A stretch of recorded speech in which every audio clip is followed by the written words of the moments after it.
Aparat kepolisian berhasil menangkap terduga pelaku pencurian handphone di salah satu konter di Jalan Rapokaling, Kecamatan Talo, Makassar.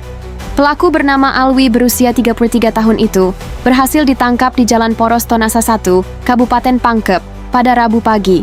Pelaku ditangkap setelah melakukan aksinya pada Senin sore. Warga Jalan Andi Tade Makassar itu ditangkap anggota tim Jatandras Polrestabes Makassar bersama Resmob Polsek Talo saat sedang tertidur pulas. Pelaku berhasil diamankan bersama 5 unit handphone yang belum sempat dijual. Setelah berhasil ditangkap, pria yang berprofesi sebagai buruh harian itu kemudian dibawa ke Posko Jatandras Polrestabes Makassar untuk dilakukan interogasi. Hasil interogasi, pelaku mengakui dan membenarkan telah melakukan pencurian dengan cara masuk ke konter yang tanpa penjagaan. Kemudian mengambil 8 unit handphone berbagai merek yang terpajang di etalase. Aksi pencurian pelaku itu pun sempat terekam CCTV.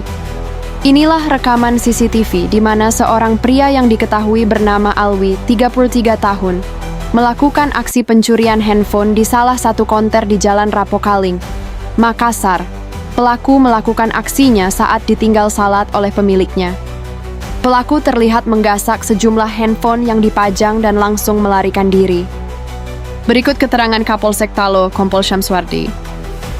Kami perlu jelaskan bahwa yang kami amankan tadi malam itu adalah pelaku pencurian 8 unit HP di sebuah konter di Rapokaling Raya yang sempat viral di media sosial.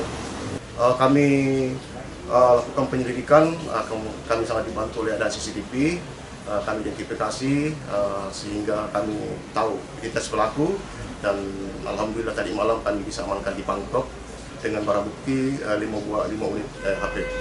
Jadi unit Resmob dari Polsek Talo dibantu oleh Jatandras Polrestabes sehingga berhasil mengamankan pelaku tersebut dan kami sudah amankan di Polsek Talo dan kami terapkan pasal 362 dengan ancaman hukuman maksimal 5 tahun.